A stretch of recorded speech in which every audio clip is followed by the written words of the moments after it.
આજની ધર્મકથા. આજે આપણે ઇતિહાસના પાનાને ઉલ્લેખીએ અને એક એવા વ્યક્તિને ઓળખવાનો પ્રયત્ન કરીએ જેને એકચ્યુઅલી આપણે ઓળખીએ છીએ. એના જીવનના એક નાનકડા પ્રસંગને જાણવો છે. વાત છે ચાણક્યના સમયમાં. ચાણક્યએ જે નંદ રાજાને જીત્યો ચંદ્રગુપ્ત દ્વારા, અને એણે જે મૌર્ય વંશની સ્થાપના કરી પાટલીપુત્ર નગરી બનાવીને, એ મૌર્ય વંશના જ એક રાજાની. ચંદ્રગુપ્તના પુત્રનું નામ બિંદુસાર, બિંદુસારના પુત્રનું નામ સમ્રાટ અશોક. અશોકને પુત્ર થયો, એનું નામ પડ્યું કુણાલ. આ કુણાલને આજુબાજુના કેટલાક રાજાઓથી તકલીફ ન થાય એટલા માટે અશોકે એને પાટલીપુત્રમાં ન રાખતા અવંતી નગરીમાં રાખ્યો. સામ્રાજ્ય એટલું મોટું હતું અશોકનું કે ક્યાંય બી પુત્ર એનો સેફ રહી શકે એવી એને શક્યતા વર્તાય તો એ તરત જ છુપી રીતે એને કુણાલને અવંતીમાં રાખ્યો હતો. અને અવંતી નગરીની બધી જ આવકો આ બાળકને મળે એ રીતના માણસો પણ ગોઠવી અને એ રીતની વ્યવસ્થા માટેનું એને સર્જન કર્યું હતું. કુણાલ 8 વર્ષનો થયો. હવે અશોક રાજાને એવું મન થયું કે હું કુણાલને એવું કેવડાવું કે હવે તારે વિદ્યા અભ્યાસ શરૂ કરવો જોઈએ. આપણે ત્યાં વિદ્યા અભ્યાસની ખરી ઉંમર 8 વર્ષ પછીની છે. ક્યાંય પણ તમે જોઈ લો, ભગવાનથી માંડીને જેટલા પણ દ્રષ્ટાંતો છે, આજે પ્લે ગ્રુપ, નર્સરીઝ અને બીજા જે બધા આજકાલ ધતિંગો ચાલ્યા છે, આ બધા આપણા પૂર્વજોએ એને પાળ્યા પોષ્યા નહોતા. એક વૈજ્ઞાનિક દૃષ્ટિકોણથી વિચાર પણ કરીએ તો અધિજનન શાસ્ત્ર જે લખે છે, બહુ સરસ એક આખું ગ્રંથ છે. એની અંદર બહુ સરસ રીતે લખ્યું છે કે બાળક જ્યારે જન્મે છે ત્યારે એ ફક્ત અને ફક્ત દ્રષ્ટા હોય છે. કેટલાક વર્ષ સુધી, 1-2 વર્ષ સુધી એ ફક્ત આજુબાજુની વસ્તુઓને જુએ જ છે. કોઈ સંસ્કાર નથી પડતા, કોઈ ધારણા નથી થતી, ફક્ત જુએ છે, એક અજાણ્યા વ્યક્તિની જેમ. એ પછીથી 3 વર્ષની ઉંમરની આસપાસથી હવે બાળકની અંદર ધીરે ધીરે ગ્રાસ્પિંગ પાવર થોડો સ્ટ્રોંગ આવતો જાય છે. આપણે એની આંગળી પકડવાનું ચાલુ કરીએ તો એ આપણી આંગળીને હવે પકડશે ગ્રીપ સાથે. તો એનો અર્થ એ થયો કે હવે બાળક જે જુએ છે ને, જે એ દ્રષ્ટિ કરે છે, એ બધી વસ્તુઓમાંથી થોડું થોડું કરી અને એને સમજવાનો પ્રયત્ન ચાલુ કરે છે. 4-5 વર્ષની ઉંમર સુધીમાં બાળકના મસલ્સના ડેવલપમેન્ટ હજી ચાલુ થાય છે અને એ પ્રોસેસમાં હોય છે. ટિશ્યુઝ, મસલ્સ, આ બધું. એટલે આંગળીમાં અગર એ સમયે બોલપેન, પેન કે કંઈ પણ પકડાવી દેવામાં આવે તો એ કાયમ માટે એના મસલ્સ થોડા અધૂરા રહે છે. આપણે લોકો ધૂળમાં રમતા હતા. આ ધૂળ એ સમયે કેલ્શિયમ પ્રોવાઈડ કરવાનું કામ કરતું હતું અને બાળકોના હાડકાં નાનપણમાં જે ધૂળમાં રમ્યા હોય એ લોકોના હાડકાં સખત મજબૂત રહેતા.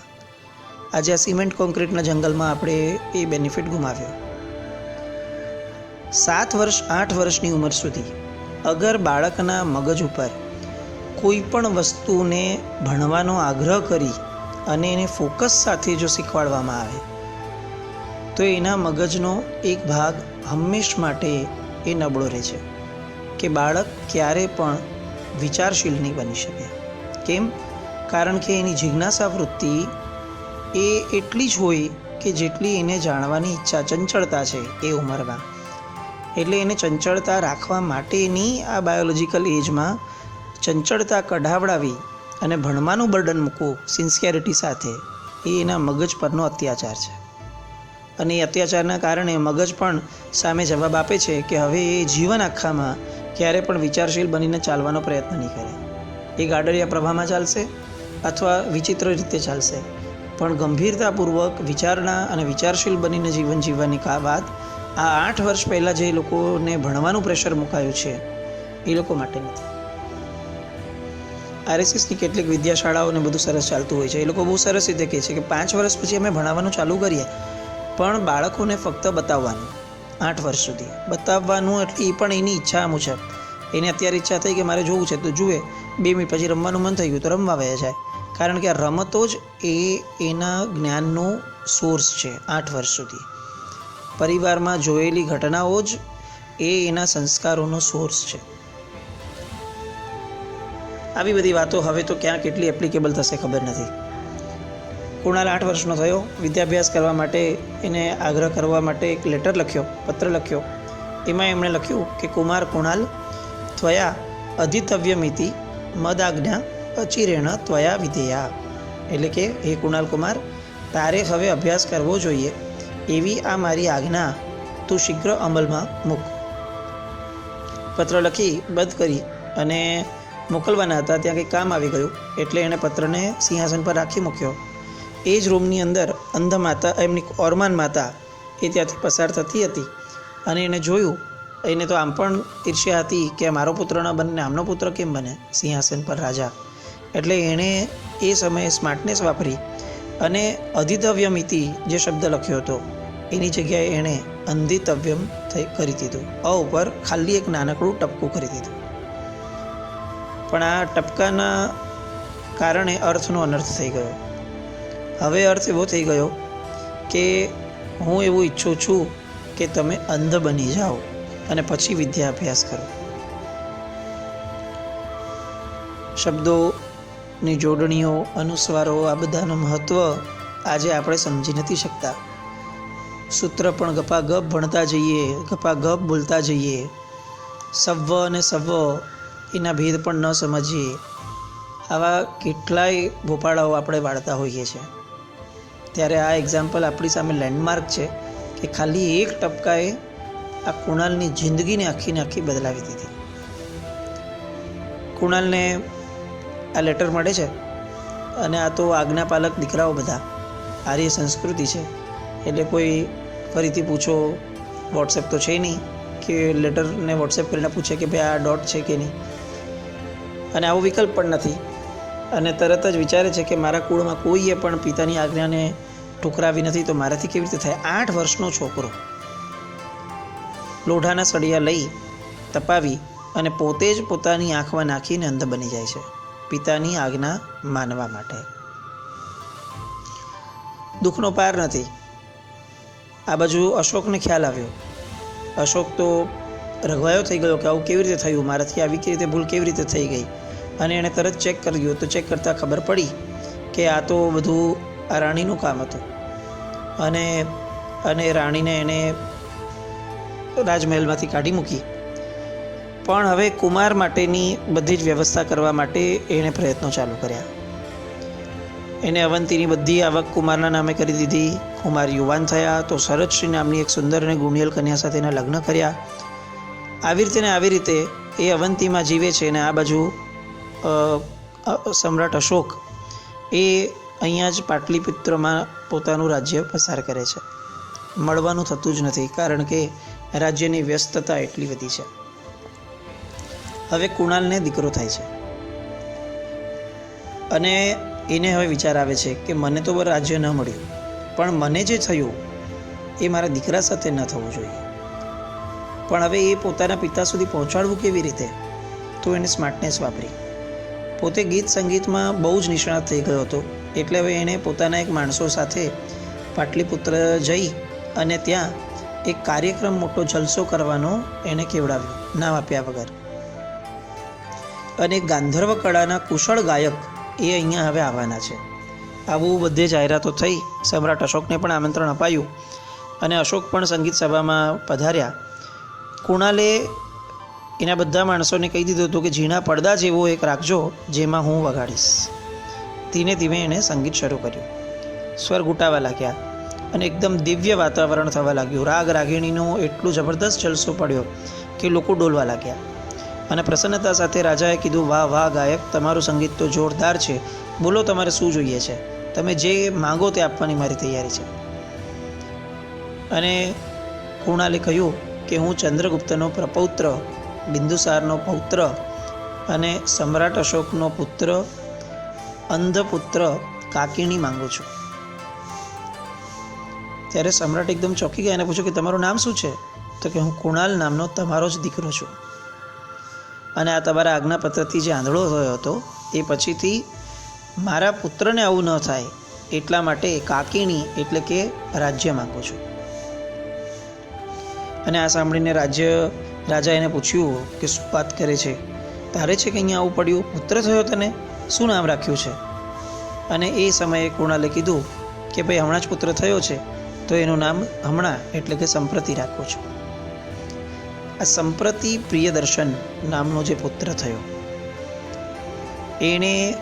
એ તો યુવરાજ પદે સ્થપાયા, રાજ્યારૂઢ પણ થયા, અને યુવાન થયા પછીથી એ અભ્યુદય પામવા લાગ્યા અને અડધું ભારત એણે સાધ્યું. પરમ શ્રાવક હતા. 1.25 લાખ જીન મંદિર, 1.25 કરોડ જીન બિંબ એમણે ભરાવ્યા. મુદ્દો એક છે, એક તો ઇતિહાસની કેટલીક વાર્તાઓને જો આપણે નહીં સમજીએ તો આપણી સંસ્કૃતિઓ એ આપણને ઇન્સ્પિરેશન નહીં આપે. નાનપણથી આપણે એ જ ભણ્યા છે કે સમ્રાટ અશોક એ યુદ્ધભૂમિ ઉપર ઘવાયા અને બૌદ્ધ ધર્મનો સ્વીકાર કર્યો, જ્યારે હકીકત એ નથી. ઇતિહાસ એમ કહે છે કે સમ્રાટ અશોક છેક સુધી જૈન મતને માનનારા રહ્યા, અને જૈન મતના પ્રચાર અર્થે એમને કેટલા બધા જિનાલયો અને કેટલા બધા લોકોને મેસેન્જર્સ તરીકે આર્ય દેશના એવા ખૂણામાં મોકલતા અને એવા વિદેશમાં પણ મોકલતા કે જેના કારણે જૈન ધર્મનો પ્રચાર થાય. પરિસ્થિતિ આપણને ખબર જ નથી, એટલે આપણા જાણકારીમાં એ ફક્ત ને ફક્ત બૌદ્ધ ધર્મી રહ્યો. અને આ સંપ્રતિ એણે જૈન ધર્મનું એટલું ગજબ કામ કર્યું, દેરાસર અને ઉપાશ્રય બનાવ્યા, એની ના નથી, એ તો બહુ સરસ કામ, શ્રેષ્ઠ કામ છે. એના કરતાં શ્રેષ્ઠ કામ એમણે એ કર્યું કે અનાર્ય દેશોની અંદર એમણે શ્રાવકોને તૈયાર કરી અને મોકલ્યા, અને ભેગા આખા ફેમિલી મોકલ્યા. એના કારણે 2-4-6 મહિનાની અંદર એ જે અનાર્ય ગામોમાં જતા ત્યાં આગળ ધર્મનો પ્રચાર થવા લાગ્યો, લોકોને ધર્મ ગમવા લાગ્યો, અને ધીરે ધીરે ત્યાંના લોકો પણ ધર્મ પ્રત્યે થોડા બહુ અભિભૂત થયા. અને ત્યાંથી જ એ લોકો સંપ્રતિને વિનંતી કરતા કે હવે અહીંયા બધું બરાબર છે તો તમે દેરાસર બનાવડાવો. અને એમ કરતાં કેટલાય સંખ્યાબંધ ગામડાઓની અંદર કે જ્યાં ધર્મનું કોઈ નામ ન હતું, જૈન ધર્મનું, ત્યાં આગળ પણ જિનાલયો બનતા થયા. આપણને પણ પ્રશ્ન થાય કે 1.25 લાખ જિનાલયો ક્યાં બન્યા હશે? પણ આ બનાવ્યા પાછળની મહેનતો છે. ખાલી પૈસાનો ખર્ચો નહોતો, એક વિઝન હતું, એક દ્રષ્ટિ હતી. આજે આપણે એ વિઝન અને દ્રષ્ટિથી દૂર છીએ. સૌથી પહેલાં તો આપણા સૂત્રો ગોખવાની પરંપરામાં આપણે દ્રષ્ટિકોણ મૂકવાની સખત જરૂર છે. એક નાનકડું ટપકું જો અર્થનો અનર્થ કરી દેતું હોય તો આપણે સમજવું જ પડશે કે આપણા સૂત્રોનો જો આપણે પ્રોપરલી સ્વાધ્યાય નહીં કરીએ, શબ્દના ઉચ્ચારણ સાથેનો, અને શબ્દ છે એની સંપદા છે, ક્યાંક અટકવું જોઈએ, ક્યાં ન અટકવું જોઈએ, અને ક્યાં ડબલ અક્ષર છે તો પેલા અક્ષર ઉપર વજન આપીને બોલવું જોઈએ, આવી કોઈ પણ વસ્તુઓ વ્યાકરણની આપણે નહીં શીખીએ અને ફક્ત પોપટની જેમ સૂત્રો ભણીએ રાખશું, અર્થ તરફ નહીં જઈએ, તો આ જ એક મોટો અનર્થ સદશે. એટલે ખાસ પાઠશાળાઓમાં, આપણા ઘરોમાં આપણે સૂત્રની સાથે એના ઉચ્ચારની શુદ્ધિનો પણ એટલો જ આગ્રહ રાખીએ. અને લોકડાઉનના સમયની અંદર બીજું કાંઈ ન કરી શકીએ તો છેવટે આપણે જેટલા સૂત્રો ભણ્યા છે, ભલે ને નવકાર, ચાલો, પણ એક નવકારમાંથી પણ કમસે કમ 5-6 અશુદ્ધિ તો નીકળશે. તો આજે આપણે એ સંકલ્પ કરીએ કે નવું કંઈ પણ ભણતા પહેલાં જૂનાને શુદ્ધ કરીએ, એના અર્થ અનર્થ ન થાય, આપણે નવા જ્ઞાનાવરણીય ન બાંધીએ. એ માટે સૌથી પહેલાં એ સૂત્રને બહુ જ માવજતપૂર્વક બોલવાનો આગ્રહ રાખીએ, વાંચન કરીએ કે ભાઈ સંપદા કેવી રીતે બોલાય, ઉચ્ચાર કેવી રીતે હોય, આવડતું હોવા છતાં વાંચીને બોલીએ, જેથી ખબર પડે કે અહીંયા અનુસ્વાર છે, અહીંયા વિસર્ગ છે. આ બધી ટર્મ્સ નહીં સમજીએ અને બહુ ઇંગ્લિશના ફાંકામાં રહેશું તો જીવનની જે મહત્ત્વની વિચારણાઓ છે એ ઘણી બધી વિચારણાઓ માટે મગજ તૈયાર જ નહીં થાય. એટલે ખાસ એક તો ઇતિહાસ ભણીએ. આવા કેટલાય ઇતિહાસો મુગલ સમયના, ચાણક્યના સમયના, કુમારપાળ મહારાજાના સમયના, કે જેમાં આપણી આર્ય સંસ્કૃતિ, આપણો હિન્દુ ધર્મ, આપણો જૈન ધર્મ એ કેટલો ઉજ્જવળ હતો એની વાતો જો આ પેઢી સુધી પહોંચાડશું જ નહીં તો કેવી રીતે ચાલશે?